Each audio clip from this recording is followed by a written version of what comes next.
وإذا مسه الخير منوعا إلا المصلين الذين هم على صلاتهم دائمون والذين في أموالهم حق معلوم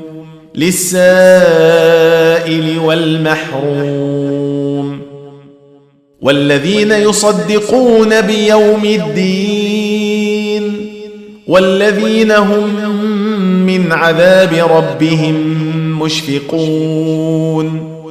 إن عذاب ربهم غير مأمون والذين هم لفروجهم حافظون إلا على أزواجهم أو ما ملكت أيمانهم فإنهم غير ملومين